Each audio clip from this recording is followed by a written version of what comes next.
Olá, pessoal! Sejam muito bem-vindos ao Arena de Ideias, nosso podcast da Oficina Consultoria, que é nosso espaço para debates inteligentes, troca de ideias sobre reputação, influência, comunicação, inovação e muito mais. Que bom ter vocês aqui nesse episódio junto com a gente. Eu sou a Francesca Tomazelli, diretora de estratégia digital aqui da Oficina Consultoria. Sejam todos muito bem-vindos e bem-vindas. E para que esse conteúdo seja acessível para pessoas com deficiência visual ou com baixa visão, eu vou fazer a minha audiodescrição. Eu sou uma mulher branca, com cabelos castanhos, que estão presos atrás da cabeça com um coque. Eu tenho olhos castanhos também. E hoje eu estou usando uma camisa com fundo marrom e algumas manchas pretas. Bom, nesse episódio, hoje, a gente vai falar sobre reputação no mercado segurador. É um setor em constante crescimento no Brasil, né?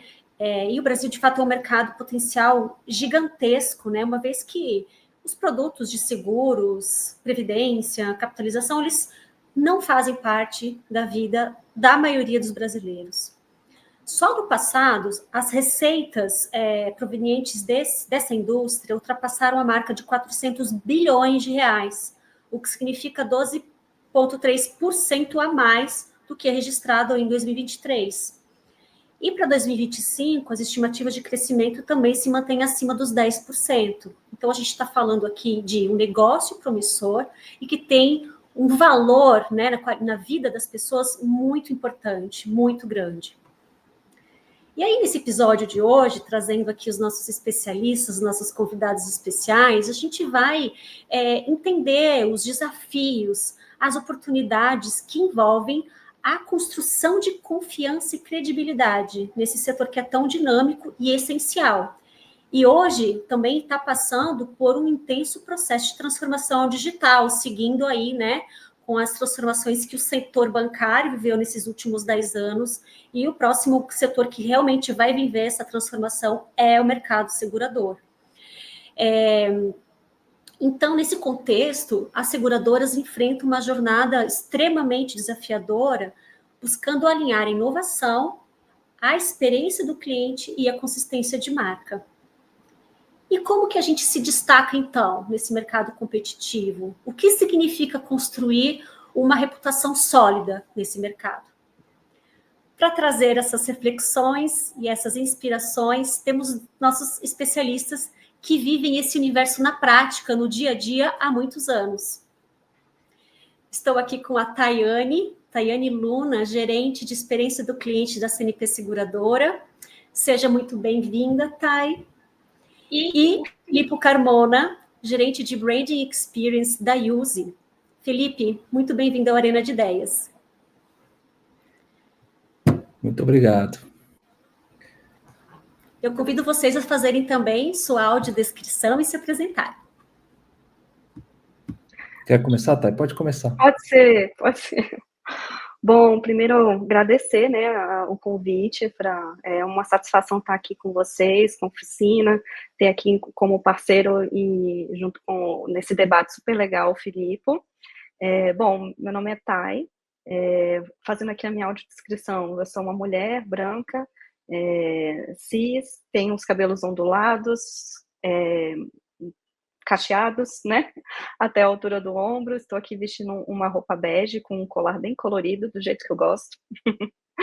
E hoje eu sou gerente de experiência na CNP Seguradora. Então é uma satisfação estar aqui também com vocês, discutindo um pouco mais sobre esse universo de reputação e o mercado segurador. Obrigada pelo convite. Filipe? Eu sou o Filipe, então, obrigado, Thay. Eu sou um homem branco, com os meus cabelos colocados de lado, né, para o lado direito, uso um óculos preto, estou usando fones de ouvido aqui para melhorar a experiência, espero que o áudio também, para quem está nos ouvindo, e hoje eu estou vestido com uma camiseta amarela. E também estou aqui com um fundo com um quadro de campo aqui, para trazer também uma tranquilidade, que é bom no dia a dia, né? Que ótimo. Muito obrigada, gente. Então, vamos começar esse debate, vamos começar essa troca de ideias. Vou começar fazendo uma pergunta direcionada para a Tayane, que está aqui do meu lado, embora a gente esteja em telas separadas aqui para quem está nos assistindo. E a minha pergunta, meu ponto de partida aqui, é falar sobre a confiança, né? O setor de seguros precisa construir confiança diante dos seus diversos públicos para que essa reputação seja construída, mantida e evoluída ao longo do tempo, né? Então, Thay, quais que são as estratégias que você acredita que são as mais eficazes, né? E, claro, quais são os desafios que estão por trás, hoje em dia, das seguradoras, para que essa confiança seja conquistada e mantida perante seus públicos? Nossa, Fran, assim, falar de confiança, né, é uma palavra muito bem chave para o mercado segurador, né, para os produtos de seguro. Então, quando a gente fala sobre as queridas letras miúdas, ou tão não tão queridas assim, né, pelos nossos clientes, há sempre aquela dúvida se há sempre uma condição ou outra que não vai ser coberta. Então, falar de confiança no mercado segurador é importantíssimo para que o cliente, né, perceba o valor daquele produto, né. E aí a gente sabe que confiança não é uma coisa que se constrói de um dia para o outro ou só uma vez. Ela precisa ser uma questão de consistência, né? E essa consistência vai se dar pelo discurso alinhado com a prática, vai se dar com estratégias, por exemplo, de comunicação bem claras. Então, dar clareza, por exemplo, numa condição que está sendo coberta ou não está sendo coberta por um seguro, retirar esses entraves que a gente tem da própria comunicação e da linguagem, né? Então, falar sinistro, o que é o sinistro, né? Às vezes o cliente não vai entender o que essa palavra técnica quer dizer, o que endosso quer dizer, quando a gente está falando de um serviço ali dentro daquela apólice. E para ele é o contrato, é o seguro que está vigente, é o seguro que eu estou usando, né? Então, esse acesso à linguagem, às nomenclaturas, são exemplos, né, que a gente pode traduzir aqui de tornar essa comunicação mais acessível, mais fluida, mais simples, quando a gente está falando de estratégias, por exemplo, para ir construindo essa confiança, né? Existem também várias outras iniciativas aqui para explorar um pouco mais o universo das ideias e o debate aqui. Por exemplo, a gente teve no ano passado, né, no Rio Grande do Sul, um evento, né, assim, uma questão climática que impactou diretamente ali na vida de milhares de pessoas, né? Então, uma resposta rápida, uma escuta ativa das pessoas, né, facilitar, né, essa questão do uso do sinistro ou de simplificar, dado o contexto que já está mais do que claro, né? Então, eu falar que aconteceu um desabamento, um incêndio, uma inundação, fica muito mais simples porque a gente entende o contexto. Então, essa rápida ação, essa ação efetiva, por exemplo, também é uma forma da gente mostrar o quanto que a gente, de fato, não está olhando exatamente para aquelas letras miúdas, né? Mas, de fato, observando o valor que eu quero gerar. Né, no fim das contas, quando a gente vai falando de proteção, né, de proteção social, vamos dizer assim, isso é fundamental para a gente construir esse ambiente de confiança através do alinhamento do discurso da prática. Ora, se eu estou cobrindo, né, como que eu simplifico esse uso, né, como que eu faço essas comunicações acontecerem e como eu ajo rapidamente, né? Então, isso são exemplos simples, né, de uma simplicidade dentro da comunicação, mas que trazem essa transparência no relacionamento com o cliente, né? Então, para começar aqui o debate, trago 2 exemplos para a gente explorar aqui um pouco dessas estratégias para construir essa confiança. Muito legal, Tayane. Eu acredito que você tenha falado uma palavra mágica aí dentro dessa sua primeira fala, que é a questão da consistência, né? Não é fazer uma vez de forma extraordinária, mas fazer sempre um pouquinho para garantir que essa jornada, né, essa vivência desse cliente, né, ao longo do ciclo de vida do produto seja sempre marcada por momentos positivos, né? O que é difícil, né? O setor é um produto que envolve a correlação com momentos talvez não muito agradáveis na vida de uma pessoa, né? E já puxando o gancho aqui para o Filipe, com base nessa questão da consistência, a Yuzi, né, Filipe, se posiciona aí com uma marca disruptiva, diferenciada, há alguns anos já no Brasil, E, assim, eu imagino que essa construção dessa reputação e a manutenção dessa reputação seja ainda mais desafiadora para a Iuse, porque ainda temos um mercado segurador tradicional no Brasil, né? Então, como é que a Iuse, como é que você, né, como gerente de Branding Experience, consegue aliar a questão da consistência a esse fator aí de inovação, de produtos cada vez mais digitais no mercado segurador? Legal. Acho que a gente tem que pensar que a primeira coisa é que seguros não é uma coisa simples para o dia a dia de uma pessoa que consome outro tipo de produto, né? O seguro exige educação, exige que você saiba o que você está comprando, porque a desconfiança está justamente nessa zona cinzenta do eu não tenho certeza do que eu estou adquirindo. E a Yuzi, ela acaba tendo aí, nesses 8 anos, quase 9 anos de mercado que a gente tem, um desafio que é se comunicar diretamente com o consumidor para que ele faça o autosserviço. É claro que a gente também vende seguro com parceiros, né, com os corretores, mas a Yuzi nasce nesse universo de se propor a falar diretamente com o consumidor final. Então, para a gente, desde o nosso nascimento, não existia outra opção que não ser didático, que não se preocupar com a experiência da compra sendo muito fluida e sem atritos, gaps, porque e ainda mais falando de construção de reputação digital, né? Se você está tendo uma experiência digital muito atravancada, com muitas dificuldades, você acaba gerando uma certa desconfiança também, né?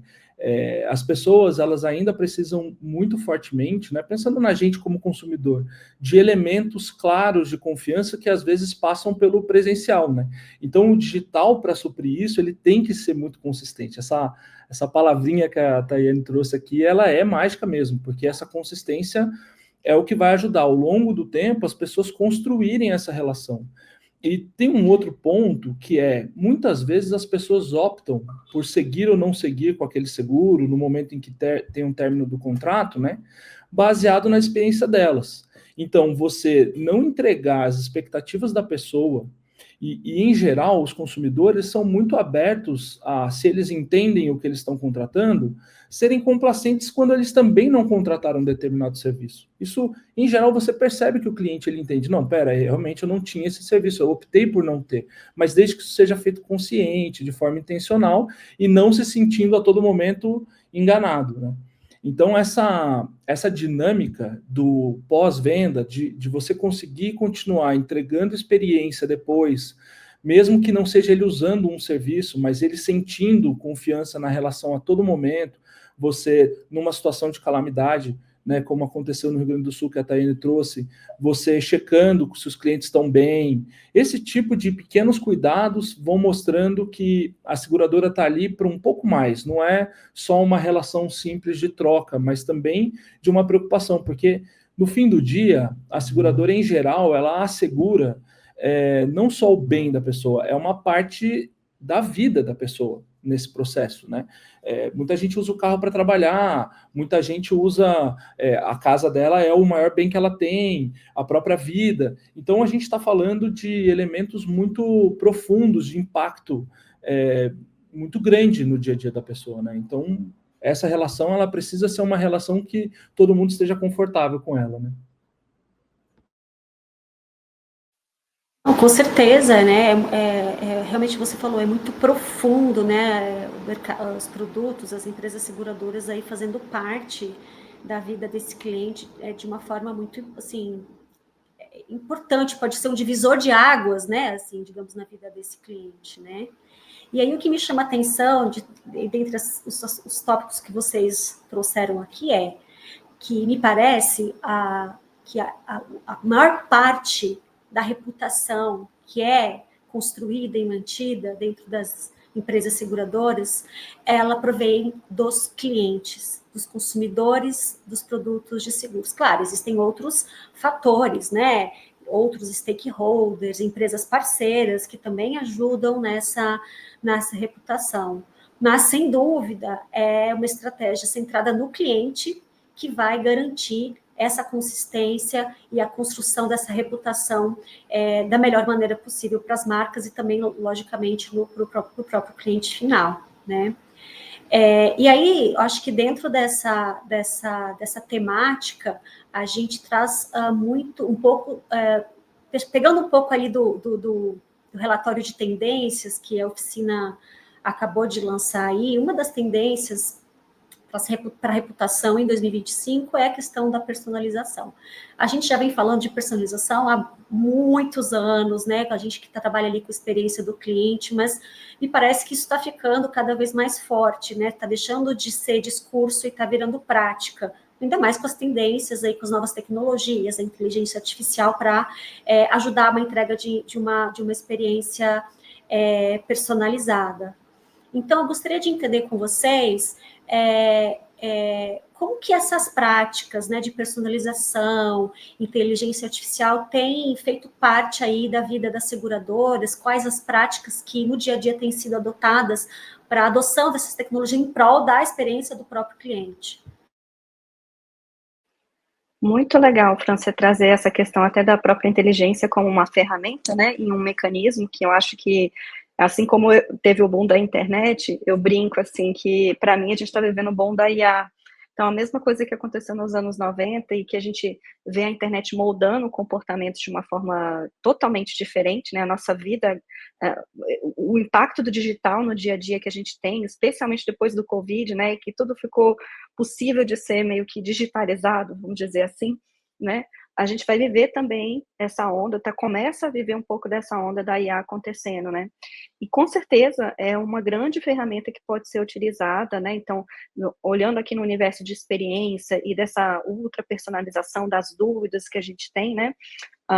Existem alguns pilotos que a gente faz aqui dentro de casa também, de construção dessas bases de conhecimento e trabalhar isso dentro dos próprios bots de relacionamento para informação com o cliente, né? Então, às vezes, aquela resposta padrão que vinha num FAQ, numa internet, né, numa página, num site, não é o suficiente, talvez, para alguém entender. E com ferramentas como essa, né, de uma conversa que você pode trabalhar ali com o cliente, você pode ser mais assertivo em solucionar aquele problema que ele tem sobre uma informação a mais sobre determinada situação, né? Uma vez que, às vezes, até os materiais, né, as condições gerais, podem ser mais interativas do que aquele PDF gigantão, com um monte de letrinhas, mas que pode ser uma coisa mais interativa, mais alinhada com o comportamento digital que a gente tem hoje, né?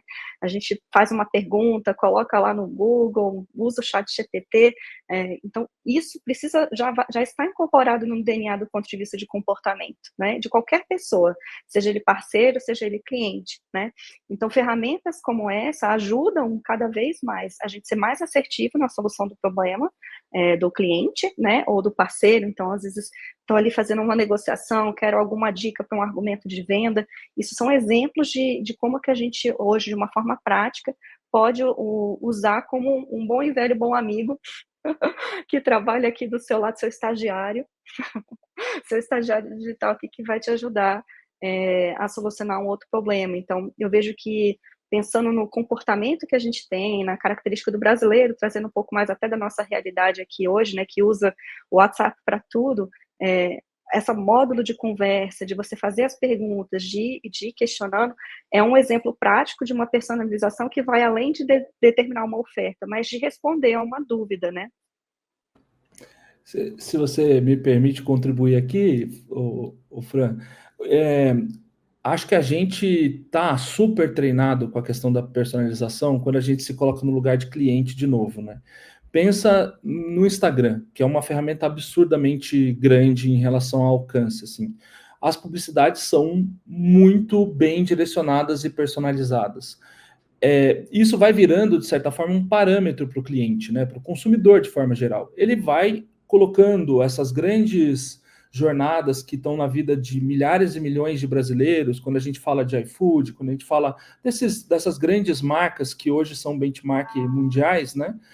Ela já faz uma jornada muito personalizada. Isso passa a ser um novo patamar. É a expectativa do consumidor básica de que ele vai ter isso em todo lugar. E aí, hoje, eu acho que é uma luta muito maior da gente conseguir atingir essas expectativas para quando ele entra em contato contigo pelo lugar que ele quiser, que você tenha todas as informações dele na ponta da língua, porque é assim que acontece nos outros grandes serviços que hoje são os bens do mercado, né? Então, tudo já é assim.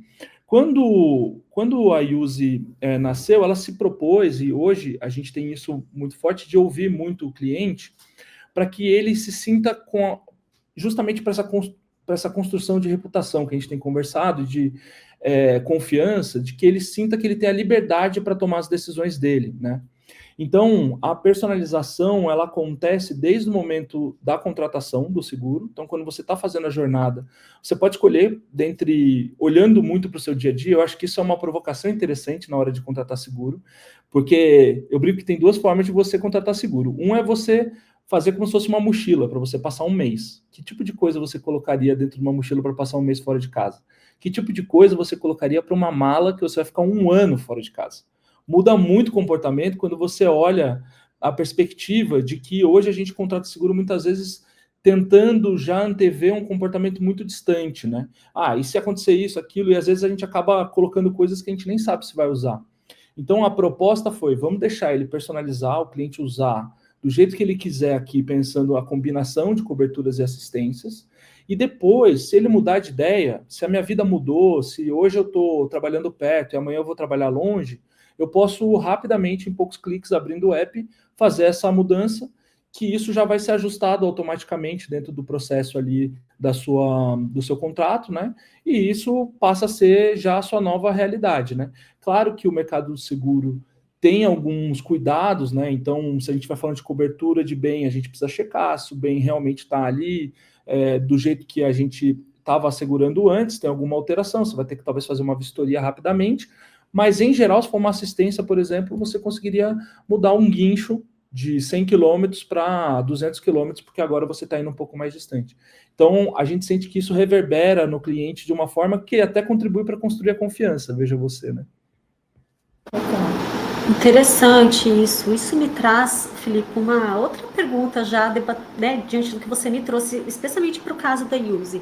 E você explicou que o processo de personalização é o novo, digamos assim, é o novo padrão que existe hoje, né? As pessoas cada vez mais habituadas às jornadas digitais cada vez mais personalizadas, e ela começa lá na venda, né? Então, a hora que eu estiver falando, tentando prospectar e atingir um cliente, eu vou também trabalhar de forma personalizada. E você traz isso para a sua plataforma e permite que ele personalize o produto dele. Ao longo do pós-venda, além das questões relacionadas à mudança do contrato, também para garantir essa personalização, a gente tem os momentos críticos da jornada de seguros, que é o momento do sinistro, o momento de uma contratação de uma assistência, né? Muitas vezes esses momentos aí atrelados a momentos sensíveis, né, emocionais desses clientes. Então, como que a gente pode, né, para garantir essa consistência, né, ponderar, né, essa personalização, o ambiente digital e a humanização de um serviço, né, que é difícil de ser tratado de uma forma, digamos, 100% digital, sem que exista uma pessoa ali do outro lado tratando desses momentos sensíveis. Como é que vocês veem isso? Como é que vocês têm tentado ultrapassar esse desafio, tanto na Yuzi quanto na CNP Seguradora? Eu acho que existe um equilíbrio que todo mercado está procurando, porque com essa questão da inteligência artificial há um anseio muito grande de se colocar isso rapidamente para o cliente. E o que a gente escuta aqui na Yuzi, que a gente conversa bastante com os nossos clientes, faz grupos de escuta com potenciais clientes também, é que eles gostam disso desde que agregue e não seja um step a mais para você conseguir o que você quer. Então, eu acho que a gente ainda está encontrando, como mercado mesmo, falando, e não só o segurador, acho que quase todos os serviços ainda estão encontrando qual é a linha tênue entre quando o cliente quer um atendimento humanizado e quando ele quer e a inteligência artificial impulsiona uma rapidez. Vou dar um exemplo no caso da Yuzi. Quando você está num momento crítico que você precisa acionar o seu seguro, você pode escolher fazer isso pelo aplicativo ou você pode fazer uma ligação e falar com uma pessoa. E, em geral, quando a gente fala de assistências, que aí, para quem não é tanto do mercado segurador, a gente está falando de pequenos serviços ali, que estão mais relacionados ao dia a dia do carro, e não necessariamente ali uma batida, algo mais sério, mais grave. as pessoas, os nossos clientes optam por fazer tudo pelo celular, não necessariamente falar com uma pessoa. Porque elas entendem que ela precisa de um serviço rápido, é um guincho, é um pequeno reparo, é uma bateria que precisa resolver. Então, ela não fica tão preocupada em falar efetivamente com uma pessoa por telefone. Já quando a gente está falando das coberturas, que aí a gente está falando de um dano mais sério, mais grave, elas preferem falar pelo telefone. Isso falando em share mesmo, que a gente acompanha, né? Claro que a gente vai sempre vendo como a gente pode melhorar para que as pessoas se sintam confortáveis para escolher o canal delas, né? Mas você vê que já há um comportamento mais humano até de, não, eu estou nesse momento crítico, eu quero falar com alguém, né? E aí, nessa hora, um outro ponto, que é até mais área da Tayane aqui, que fala mais de experiência pós-vendas e tudo mais, mas é como o call center, o time que está atendendo esse cliente, ele não pode ser uma máquina, não faz sentido nenhum, né, gente? Se ele, nesse momento ele entrar sendo uma máquina, então não é isso que o cliente está buscando. A gente tem essa nuance e a gente tem que tomar mais cuidado para o humano não ficar parecendo uma máquina, é a máquina mais humanizada que o humano, né? Nossa, Felipe, você deu uma deixa maravilhosa. Parece até que a gente combinou. Mas é muito legal, né? Porque a gente está falando de fato de construção de uma conexão emocional, né? E essa comunicação emocional, embora a palavra pareça que esteja relacionada a uma questão muito tangível, né? Um telefonema, um atendimento humano, tudo é uma conexão, né? Eu posso passar raiva porque eu tentei acionar o serviço online e não deu certo, fica carregando e eu não consigo seguir o próximo passo, né? Então, tudo isso compõe, do ponto de vista de relacionamento, né? São métricas que a gente acompanha no nosso dia a dia e que vão ajudando a gente a entender esse comportamento do cliente, né? E é bacana porque, assim, essa questão do ter o cuidado, né, no momento do sinistro com o atendimento humano, por exemplo, foi uma forma que a gente veio pilotando, inclusive, né, então desde o ano passado ali na CNP Seguradora, a gente mudou o formato de atendimento da central, né, entendendo que os nossos canais de atendimento humano tinham que ter dois pilares de transformação e de construção desse comportamento, mas de atendimento ao próprio cliente. Então, que envolve a questão da urgência e do apoio emocional. Então, hoje a gente divide os nossos atendimentos, não olhando especificamente se é um seguro, uma capitalização, um consórcio, mas olha para os momentos da jornada e entende qual é o tipo de abordagem que a gente tem que construir com esse cliente para aquele momento específico. Então, por exemplo, no caso de um sinistro, a gente já sabe que a pessoa está com uma urgência e precisa de um apoio emocional via de regra. Se eu estou falando de um seguro de vida, né? Por exemplo, de um sinistro de vida. Então, diferentemente das outras métricas de atendimento que vão estar preocupados, o tempo de atendimento está longo, não está longo, né?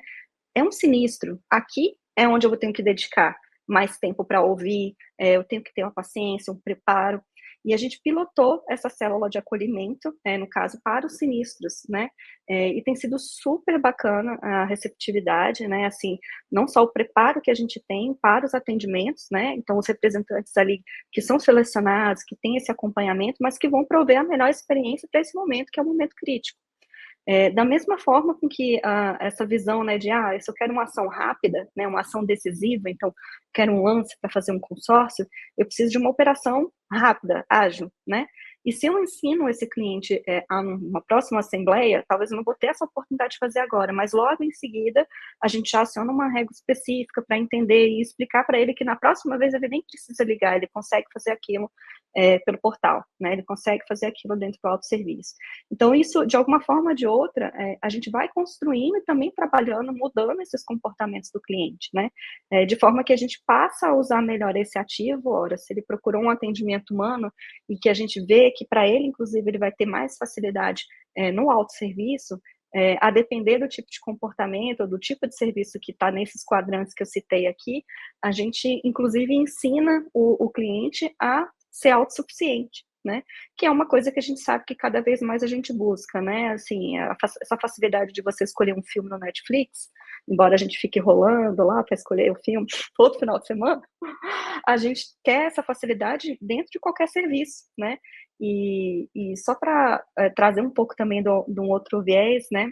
O Felipe comentou essa coisa a gente sabe que, né, que vários clientes às vezes pensam assim, eu vou entrar no chatbot loop eterno, que eu nunca consigo falar com o atendente, né? Quem nunca passou por um desafio como esse, né?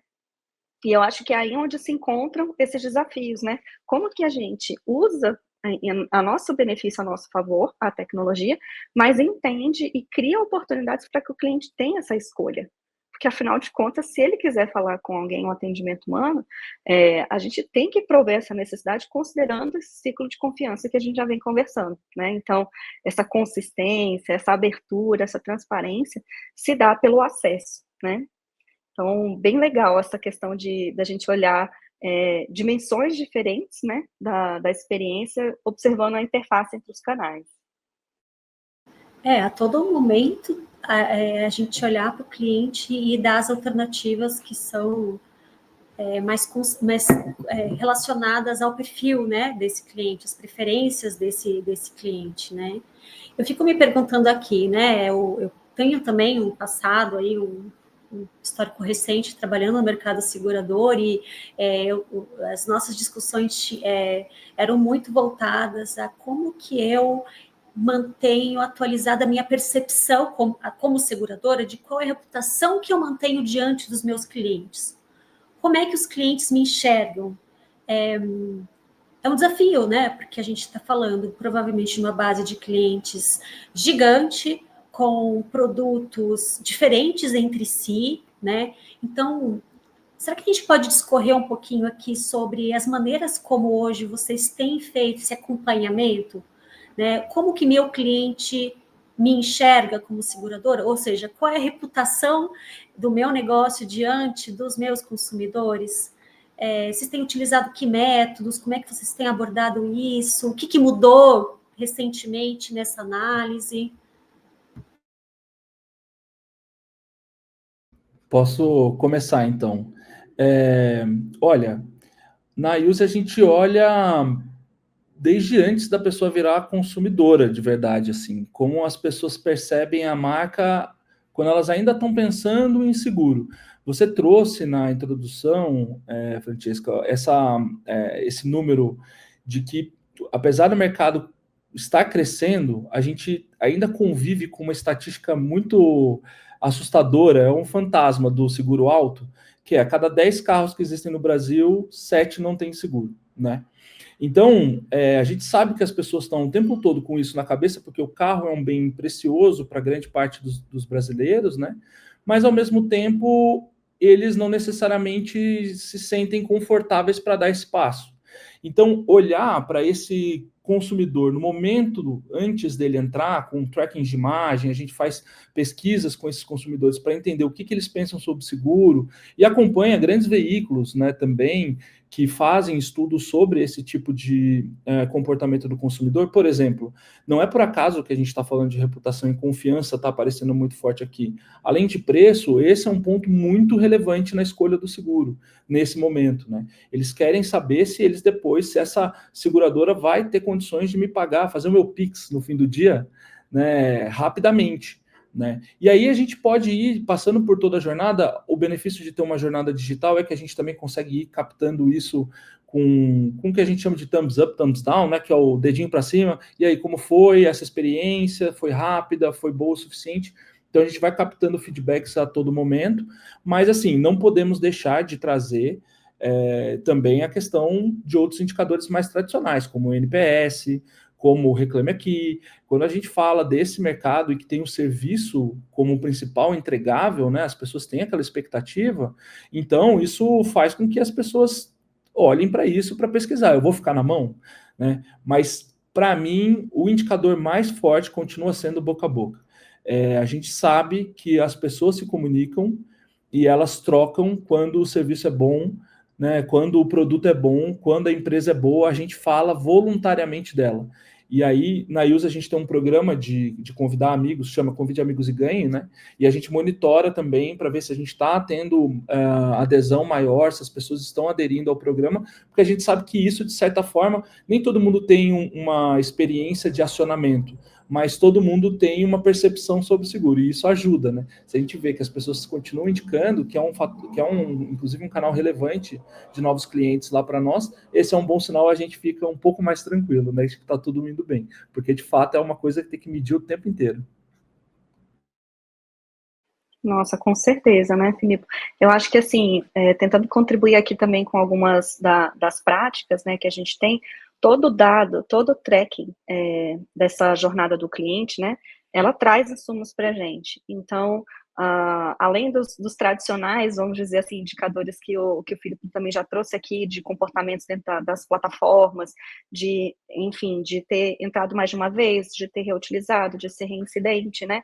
A gente sabe que o seguro, por si só, não é um produto que tem muito essa coisa de adesão dentro do pós-venda. O cliente vai se lembrar do seguro quando é para usar. Via de regra, a maior parte da jornada dele está concentrada nesse momento core, né, que a gente chama do sinistro. Mas se a gente for expandir isso para outros produtos que também são abarcados ali pela CNP seguradora, o consórcio, por exemplo, capitalização e odonto, são produtos que envolvem muito mais essa questão da recorrência. Né? Então, um consórcio, por exemplo, eu tenho que consumir direto, né, para participar de uma assembleia, fazer um lance. Então, isso envolve um conjunto de outros canais que a gente pode beber dessa fonte para construir, né, esse conhecimento, mas, sobretudo, entender dentro do pós-venda como é que é essa experiência desse cliente, como que ele vem falando sobre aquilo nas redes sociais, como ele fala sobre aquilo no Reclame Aqui. Então, o modelo da CNP Seguradora, por ser um B2B2C, via de regra, a gente está falando de um comportamento que vai estar na marca do parceiro, né?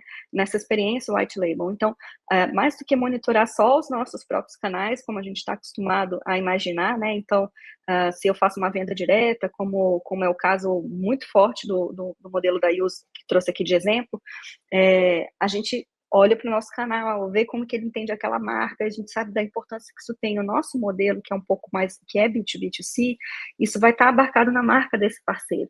Então, acompanhar os canais desse parceiro, isso subentende. Acompanhar um Reclame Aqui, que é fundamental dentro desse universo de construção das parcerias, né, de envolvimento. Então, entender qual é a principal dor, se a gente responde rápido ou não, né? A gente sabe da importância que o Reclame Aqui tem do ponto de vista de fonte, né, de informação. Acho que todos nós aqui, se a gente desconfia um pouco de uma marca, a gente consulta o Instagram para saber se essa marca existe, se tem um site, e se tem reclamação no Reclame Aqui. Então, é quase que instintivo, né? Pensando a gente hoje, amanhã, se a gente quisesse fazer uma pesquisa, a gente ia colocar no Google e eu ia procurar nesses canais de referência. Então, acho que isso é um exemplo prático, assim, do quanto que receber essas informações com praticidade, entender com qual é a frequência, esse cliente, né, ele é reincidente, ele é recorrente, ele passou por quantos atendimentos antes dele abrir essa reclamação. Isso tudo também ajuda a gente a ir construindo essas estratégias para ir fortalecendo, né, atuando na causa raiz, e evitando também com que ele traga os motivos mais ofensores, né? Então, trazendo aqui um outro exemplo, né, o lado ótimo, né, do boca a boca, que eu super concordo, eu acho que é válido não só para cliente, mas para parceiro, acho que está dentro do comportamento humano, daquilo que a gente gosta, a gente tem gosto de falar, né? Da mesma forma que se a gente tem uma opinião para dar, a gente vai, procurar um lugarzinho para a gente se sentir acolhido, né? Nem que seja num canal de reclamação. Mas trazendo essa outra ponta também, que às vezes é aquilo que a gente não gostaria de ouvir, é um ótimo insumo, né? Então, eu acho que às vezes a gente pensa assim, eu vou só responder uma pesquisa de satisfação aqui, eu vou reclamar. É a nossa maior riqueza, ter ganhado o tempo de um cliente que tenha se dedicado a escrever o porquê que ele não está feliz, né? Então, essa é uma riqueza muito grande, né? Então, a gente saber valorizar essa opinião, ela é fundamental para que a gente não só se posicione, mas que fortaleça, inclusive, essa marca, né? Se eu estou falando de construir a confiança, eu preciso ouvir. E, então, agradecer a um feedback que foi dado, seja ele positivo ou negativo, é um exemplo também prático que a gente pode trabalhar no dia a dia de agradecer esse cliente e dizer que a gente está ouvindo, né? E perfeito, esse cuidado genuíno, né? Ou seja, a entrega de valor máxima, né? Que esse produto, esse rol de soluções que as seguradoras têm para oferecer de fato para o cliente final, né? No final das contas, entrega proteção, entrega cuidado, entrega uma série de garantias aí para a vida mesmo, né, desses clientes. E aí, puxando um pouco aqui essa questão da genuinidade ou do compromisso também que as seguradoras precisam assumir, né, diante de uma sociedade, diante da população, a gente tem a pauta ESG, que é a pauta, né, assim, uma pauta crescente, uma pauta cada vez mais a gente consegue ver empresas engajadas com esse tema, apesar de termos tido mudanças relacionadas à geopolítica, né, mundial relacionada à pauta ESG, mas a gente acredita ainda que a pauta ESG ela tem que perseverar, ela tem que continuar, ela tem que ganhar força, né? E pelo que a gente conhece aí, tanto de CNP Seguradora quanto de USE, essa pauta tem sim grande importância, né? Tem ganhado mais projeção dentro das empresas. E aí eu queria entender um pouquinho com vocês, né? A gente está falando de uma visão com cuidados relacionados ao meio ambiente, a gente está falando de governança e a gente está falando do social, né? Eu vou fazer o contrário agora, eu vou fazer a pergunta diretamente para a Tayane, depois, Felipe, você pode continuar, tá? Que é assim, dentro dessa visão, né, do ESG, quais que têm sido as pautas prioritárias? Eu vejo hoje a CNP Seguradora muito conectada com a pauta ESG, mas perceptivelmente mais conectada, de repente, até a pauta social. Essa percepção está correta, Tayane? Como é que vocês têm construído esse discurso e construído até mesmo produtos, né, para fazer cumprir essa pauta aí dentro da CNP Seguradora? Exato. Umas semanas atrás, a CNP, né, a Churrance, a nossa acionista, né, francesa, recebeu um dos prêmios da empresa com o selo de 3A de empresa socialmente responsável, né, SG, né, na verdade, né, então não só socialmente, mas que tem essa pauta SG já incorporada dentro do seu propósito, dentro do seu dia a dia. Então, isso também é um grande fator de orgulho, né, da gente ver o quanto que a gente internacionalmente é reconhecido por, de fato, abraçar essa pauta que está totalmente alinhada ao propósito da CNP globalmente, né. E, especialmente aqui no Brasil, a gente tem essa atuação, sim, nos microseguros, né, então, às vezes, no dia a dia, a gente, às vezes, não sabe o que isso significa, mas a gente está falando de seguros que têm um preço mais acessível, né, que estão abertos, e hoje nós temos uma parceria, inclusive, com um grande parceiro, né, nacional, os Correios, para distribuir esses seguros em todos os municípios do país, e, então, esse papel social está intimamente ligado também com a construção de ofertas como essa, né, de produtos que estejam bem alinhados com os desafios que a gente tem dessa população. Então, a gente sabe da dificuldade que a gente tem, por exemplo, de trabalhar um auxílio funeral, né, quantas pessoas passam por uma dificuldade, tem que se endividar, enfim, quando perde um parente, um ente querido, e tem que cuidar desse momento, que é um momento tão difícil, e ainda ter essa questão financeira para ser tratada. Então, esse é um exemplo de um produto, né, de um microseguro que a gente oferece, que está olhando para essa dor, né, que é uma necessidade dessa população vulnerável, e que a gente pode, de fato, atuar como um agente de transformação, né, contribuindo ali dentro dessa pauta social, né, trazendo essa responsabilidade social. Então, acho que isso é um exemplo prático, digamos assim, de como que a gente consegue, de fato, construir isso em conjunto, mas outras pautas que, às vezes, não estão só em questões, digamos assim, socialmente responsáveis para a população vulnerável.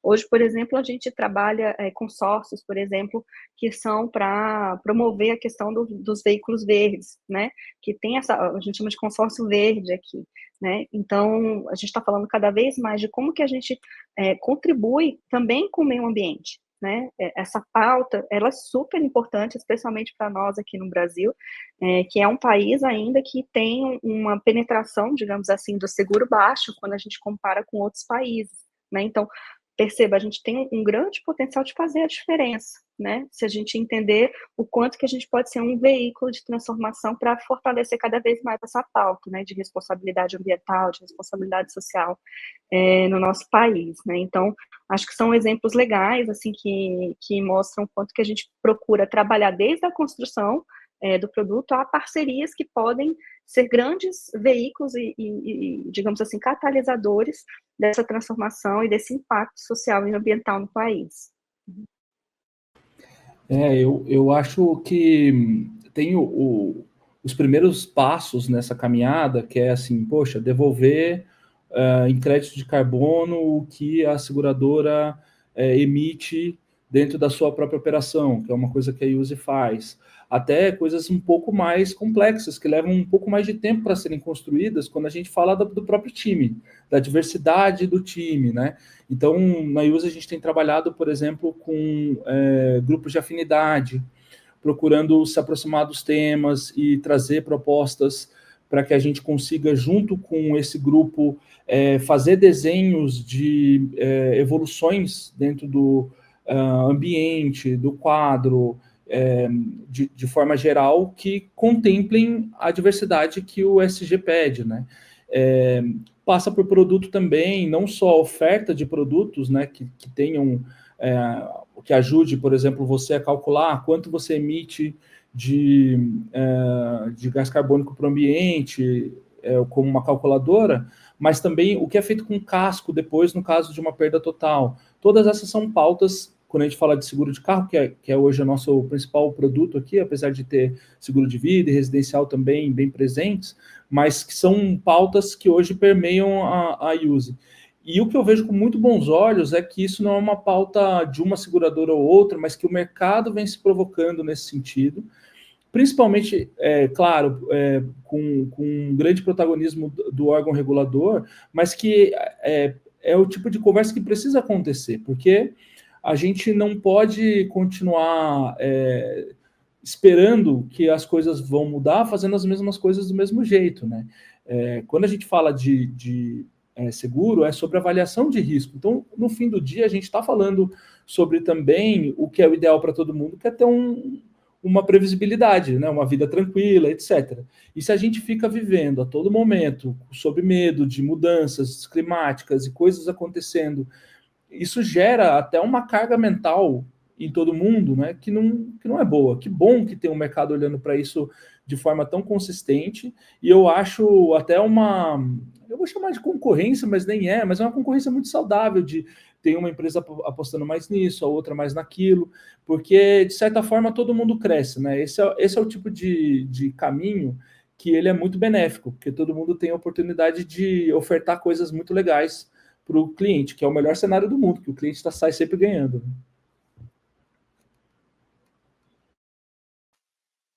Perfeito. Nossa, excelente reflexão. Quando você falou, né, da questão dos cascos, né, ou seja, a ativação de toda uma cadeia, né?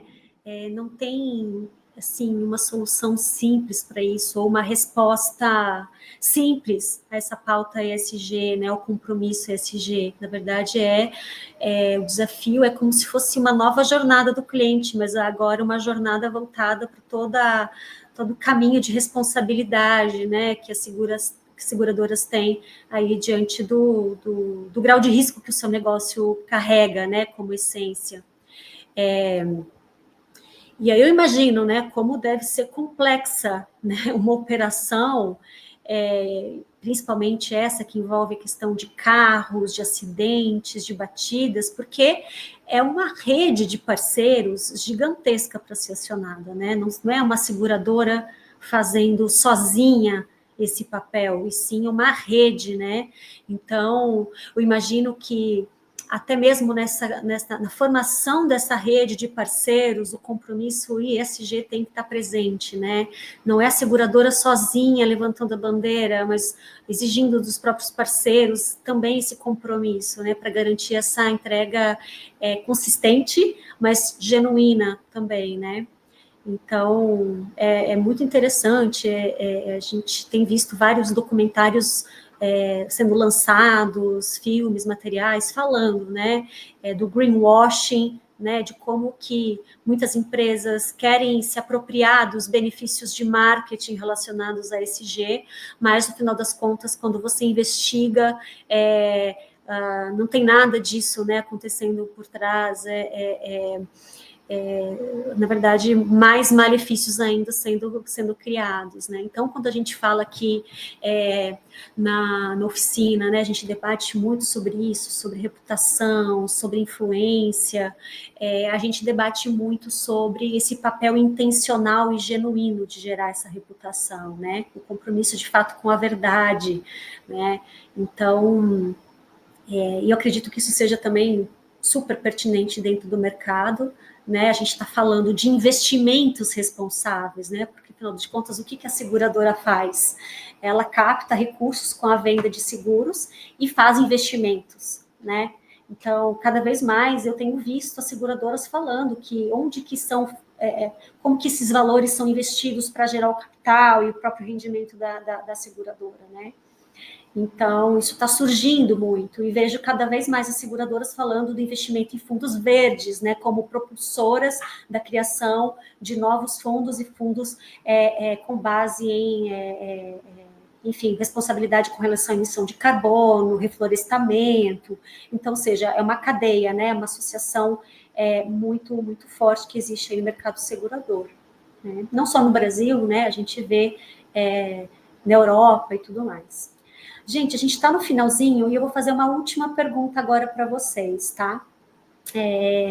Relacionada aí a uma espécie de padrão internacional de atuação diante dos clientes de seguros, né? Sabendo que CNP Seguradora e USE, elas têm aí uma correlação, né, de participação, de repente, de um mesmo grupo, né, econômico, digamos assim, né, não são as mesmas empresas, mas tem uma conexão, tem acionistas semelhantes, né, como participantes desse mesmo grupo de acionistas, como é que tem sido a orientação global com relação a essa política de atuação, de experiência do cliente, de reputação? É uma coisa que individualmente cada uma das empresas desenvolve, ou vocês têm perseguido cada vez mais uma congruência global nesse tipo de ação, de desenvolvimento?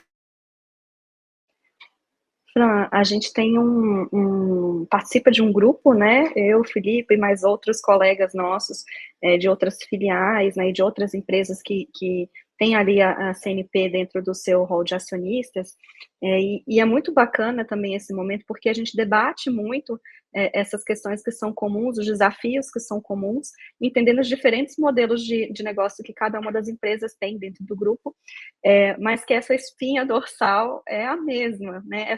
O propósito, essa preocupação de entregar ali um produto que seja socialmente responsável, de garantir que essa reputação esteja sendo bem vista e bem trabalhada com os nossos parceiros de negócios, com nossos clientes, são questões que são abordadas, sim, de uma forma no nosso dia a dia, né? Então, em diversos grupos em que a gente vem abordando iniciativas que são até globais, né? Então, vou citar uma aqui que me veio na cabeça, que eu acho bem bacana, que é o Clean Up Day.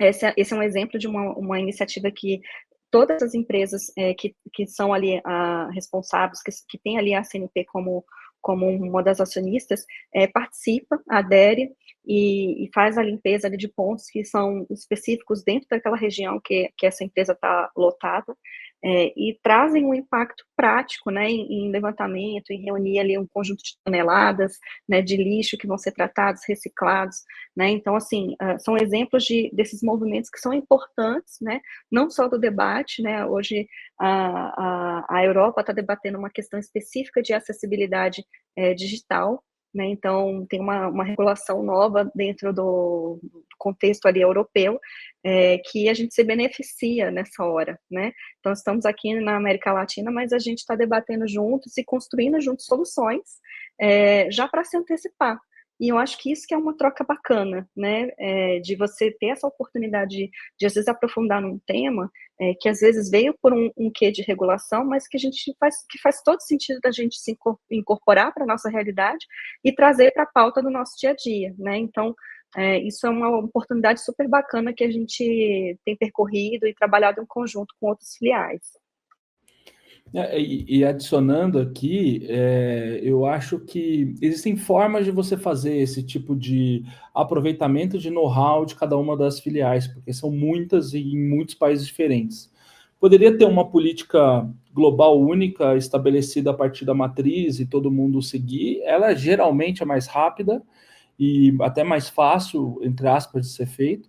E uma outra é de você juntar todo mundo numa sala, decidir uma língua ou várias, porque você está falando de países diferentes, né?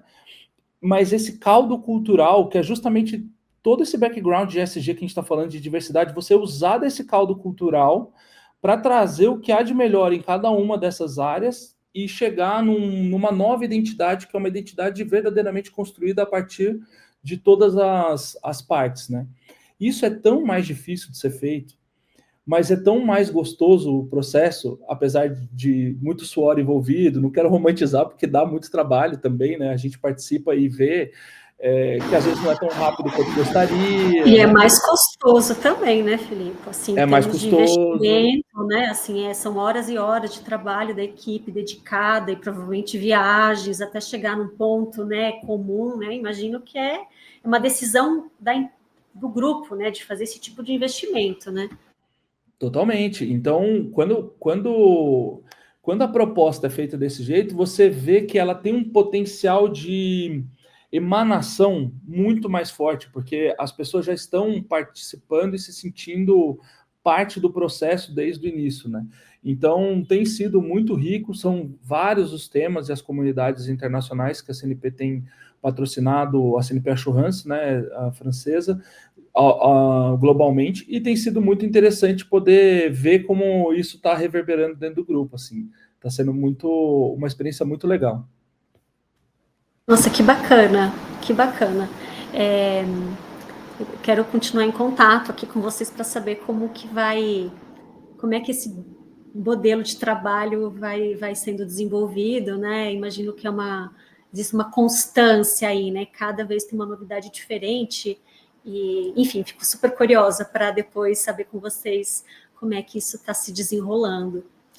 Bom, o papo tá ótimo, gente, o papo tá maravilhoso, tô adorando essa troca com vocês, mas estamos chegando ao final do nosso tempo.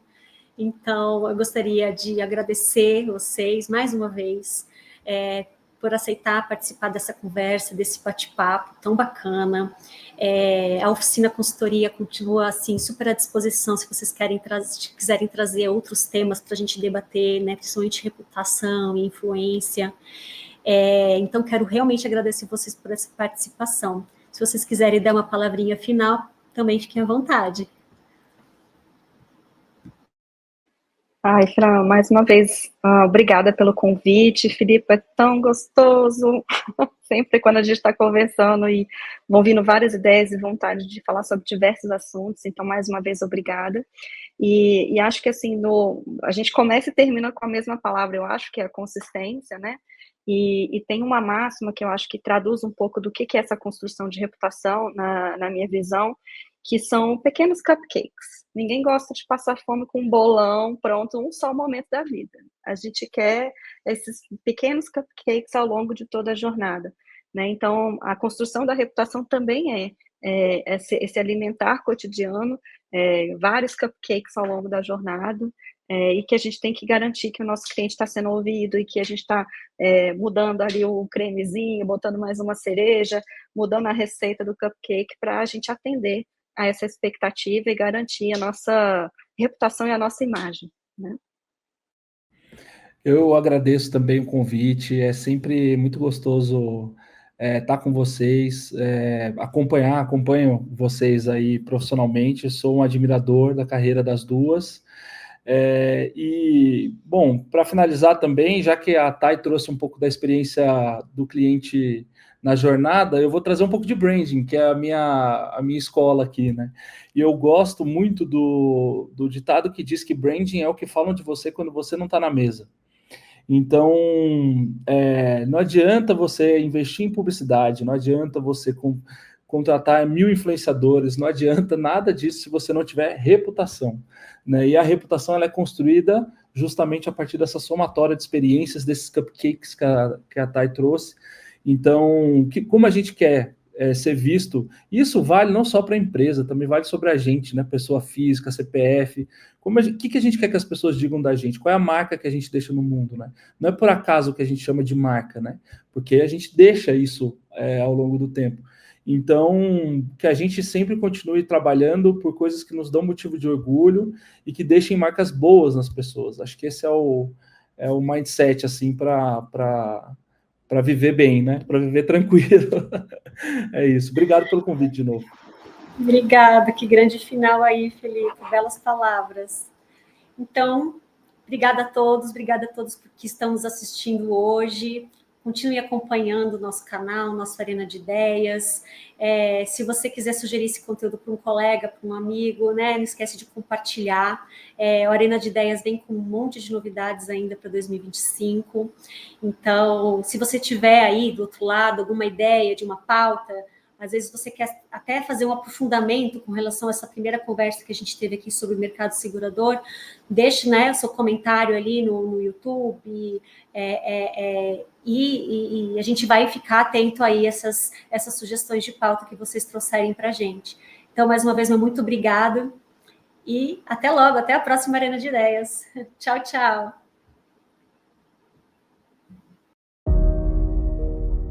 Estamos em constante evolução. Um mundo repleto de transformações que impactam pessoas, organizações e meio ambiente. Nosso país também passa por profundas mudanças.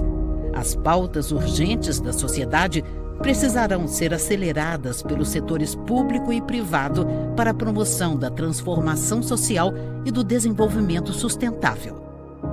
Nunca foi tão importante conectar o poder público, as empresas, as pessoas e o planeta de forma genuína.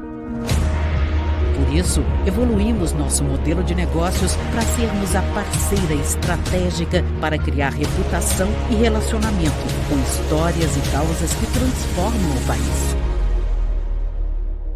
Estamos preparados para os desafios do novo Brasil, com um time integrado de consultores e especialistas, metodologias proprietárias e conhecimento singular em comunicação estratégica e nos 3 poderes.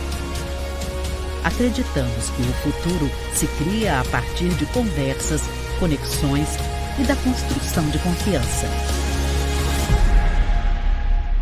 Oficina. Reputação para transformar.